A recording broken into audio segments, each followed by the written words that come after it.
y le agradezco muchísimo al diputado Fernando Manzanilla, vicecoordinador de Encuentro Solidario en la Cámara de Diputados, platicar esta tarde con él de un tema que es, yo creo que muy importante, verdaderamente trascendente, porque esta semana en la Cámara de Diputados el poblano Fernando Manzanilla propuso que sean diseñadas estrategias urgentes que contengan las nuevas variantes de COVID. Tocayo, muy buenas tardes, muchísimas gracias y platícanos de este asunto que de pronto la vorágine del día a día nos impide ver, pero los científicos, el gobierno mismo debe tener estrategias para esto que cada día está más complicado. Muy buenas tardes y muchísimas gracias. Muchas gracias, Tocayo. Gusto en saludarte a ti y gusto en saludar al auditorio. Y bueno, pues sí, efectivamente, lo que pasa es que, bueno, todos hemos estado escuchando las noticias y lo que va ocurriendo en distintas partes del mundo y estamos viendo nuevas variantes del virus, nuevas mutaciones de lo que es el virus original, que están mostrándose ser más contagiosas y en algunos casos pues incluso más resistentes a las vacunas. La más importante de estas es una variante del virus que surge en Gran Bretaña y que ha crecido y se ha diseminado ya en más de 50 países. Desde luego ya la tenemos presente en México, ¿no? Y así se le conoce como la variante, digamos, de inglesa, podríamos decir, ¿no? Hay en otros lados, en Sudáfrica también, en Brasil, incluso encontraron hace no mucho una variante que están terminando de investigar allá en Jalisco, pudiera ser una variante ahora sí que originaria de México, pero bueno, lo que estamos viendo es que estas variantes, particularmente esta variante inglesa, es más contagiosa y bueno, pues eso implica que pudiera generar muchos más contagios y también tener más letalidad. Más o menos para dimensionar, Tocayo, te hago un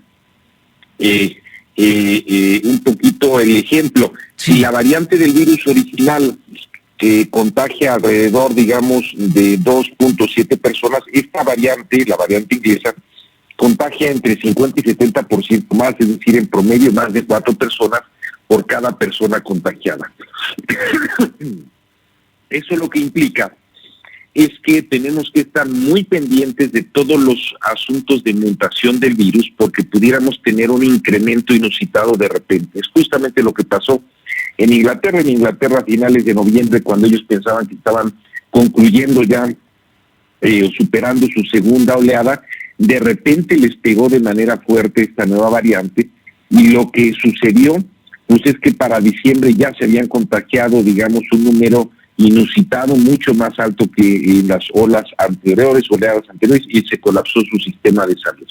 Entonces yo lo que he estado hablando en esta semana en la Cámara de Diputados es eso, que tenemos que tener muy presente y estar informándole a la opinión pública de la presencia de nuevas variantes, nuevos tipos, nuevas mutaciones, como queramos llamarlos, del virus en nuestro país y de los riesgos y de las amenazas que estos representan para que se pudieran propagar en un momento dado y crecer de manera importante los contagios. Eso en primer lugar. Y en segundo lugar, que el gobierno tiene que estar haciendo una labor de detener, mejor dicho, de detectar, de contener también la propagación de estas variantes en territorio nacional, que implica pues estar haciendo muchas más pruebas de las que estamos haciendo y estar haciendo lo que llaman los científicos, Tocayo, secuenciación genómica, es decir, que vayamos identificando si vemos o reconocemos o identificamos variantes diferentes que pudieran de repente hacernos cambiar por completo nuestra estrategia de confrontar el virus.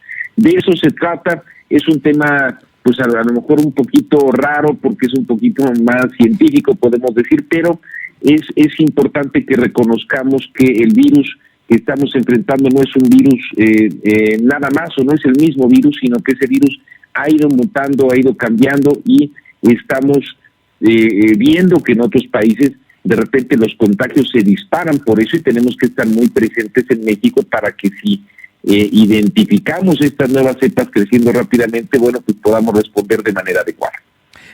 Tocayo, en todo este asunto, sin duda es muy importante no solamente que participe el gobierno, que sin duda lleva la punta, pero también estás hablando de las universidades, de los científicos, de los laboratorios, del sector privado. Es un asunto que involucra a mucha gente.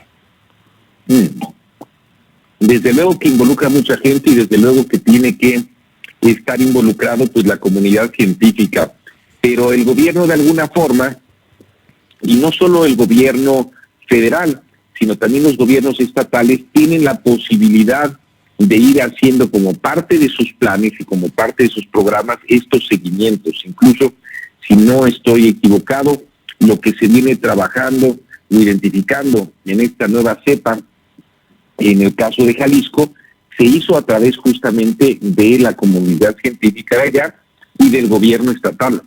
Entonces, sí, tocayo, lo que se va viendo es que los gobiernos locales y también las comunidades, digamos, universitarias, científicas, pueden y deben de ser parte de esto. Nada más para que dimensionemos la relevancia. En el caso del Reino Unido, a finales de año les vino un contagio tremendo, terrible, digamos, como nunca habían tenido, igualmente de letalidad, a raíz de esta cepa más contagiosa. Esa misma cepa que tenemos en México llegó antes a Estados Unidos, y en Estados Unidos por eso están acelerando su programa de vacunación, porque ellos esperan que a mediados del próximo mes, estamos hablando en cuestión de 3 semanas, o 4 semanas máximo, la cepa o la variante dominante en Estados Unidos puede ser la variante británica. Entonces ellos pudieran empezar a tener un incremento importante en sus contagios y también en su letalidad a partir del mes de marzo a raíz de esto.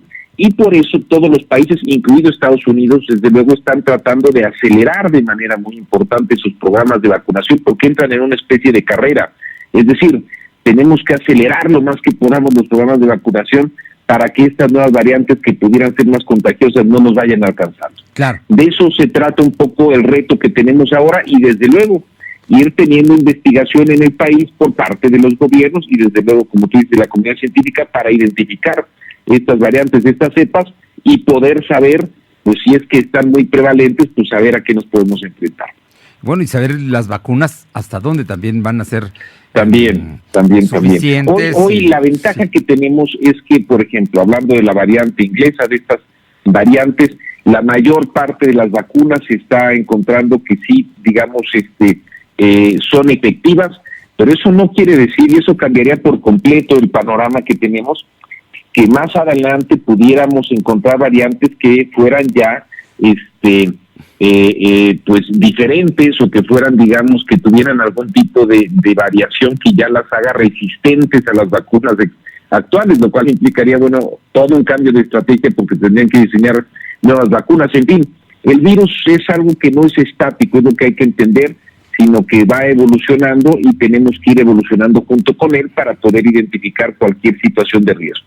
Ahí tiene una gran responsabilidad los gobiernos, no solamente el gobierno federal, también los estados y finalmente la sociedad. Debemos estar atentos a ello. Tocayo, yo sé que traes una agenda muy apretada, pero hay un tema que me parece que es muy importante que podamos platicar. Todo indica que mañana habrá de ustedes aprobar en el Congreso, en el Pleno, la ley que envió el presidente de la República con carácter prioritario sobre la reforma a la electricidad. Lo van a hacer en medio de una crisis de energía. Están parando empresas automotrices aquí en Puebla, Audi y Volkswagen, por la falta de gas. Hay apagones aquí en la ciudad en algunas zonas o estos pues que le bajan el switch a determinadas colonias por algunos minutos para generar ahorro de energía, y la petición de hoy del presidente de la República de que los mexicanos ahorremos energía. Danos tu punto de vista sobre este tema, sobre la ley y sobre la crisis que estamos viviendo en este momento. Mira, tocayo, de hecho el día de mañana se va a aprobar en la Comisión de Energía. Y digo, se va a aprobar, se va a discutir el dictamen y aparentemente, bueno, la mayoría de Morena aparentemente la va a aprobar como viene. La próxima semana es cuando estaría ingresando ya al Pleno a una votación general. Bien. A ver, ¿qué es lo que está pasando? Lo que está pasando es que Estados Unidos, digamos, por un frío completamente fuera de lo normal, atípico, completamente atípico en la zona sur de Estados Unidos, pues literalmente a través de los ductos donde transportan el gas y el gas natural, pues esos ductos finalmente se acaban congelando, y ellos mismos allá pues tuvieron problemas también de apagones y de falta de energía eléctrica. Pues con mayor medida, pues se quedaron con el poco o mucho gas que todavía tenían para dar respuesta a su crisis y cerraron el paso de ese gas hacia México.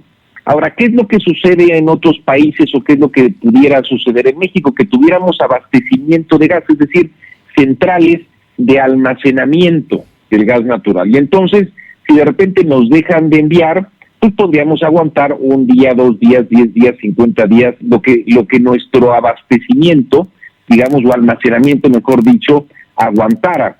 Te doy un ejemplo. Estados Unidos tiene centrales de almacenamiento que le permiten aguantar cerca de 60 días sin nueva producción, pensemos, de gas. Algunos países europeos tienen hasta 100 días. México, tocayo, tiene 0 días. Es decir, no tenemos en México estas centrales de almacenamiento.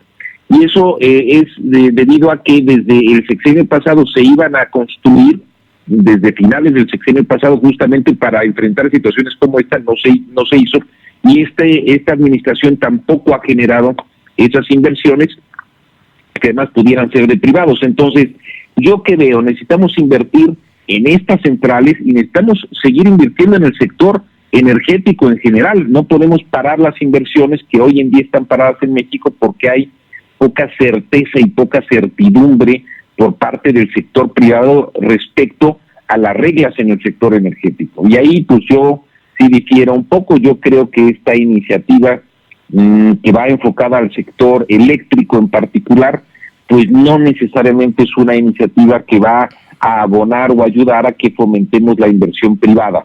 Y a mí sí me preocupa. Vamos a ver qué aprueba finalmente la Comisión de Energía. Eso es pues el día de mañana. Efectivamente, creo que el día de mañana, y la próxima semana tendremos ya una votación en el Pleno, pero a mí sí me preocupa porque si no generamos las inversiones adecuadas, pues no vamos a estar resolviendo el asunto y podemos seguir teniendo situaciones como las que estamos viviendo ahora.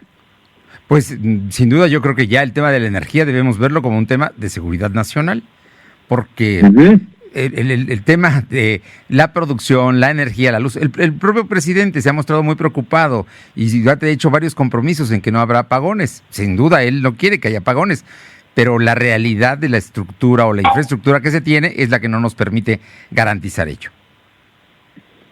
Efectivamente, no tenemos forma hoy en día de almacenar, digamos, gas para poder aguantar pues lo que pudiéramos aguantar, ¿no? Te digo que otros países tienen 60 días, otros países 100 días, México no lo tiene. Y tampoco estamos invirtiendo en energía aquí para poder, digamos, tener un suministro suficiente. Bueno, tocayo, como siempre es un gusto escucharte, platicar contigo y de estos temas que son tan importantes ahora en la vida política y en la vida social de nuestro país. Muchísimas gracias, como siempre, y te mando un fuerte abrazo. Fuerte abrazo a ti, tocayo, al auditorio igualmente. Gracias. El diputado Fernando Manzanilla, vicecoordinador de Encuentro Solidario en la Cámara de Diputados. El tema de la energía hoy es un tema fundamental. Vamos a ver qué es lo que pasa con la ley que van a discutir precisamente los diputados. Son las 2:32.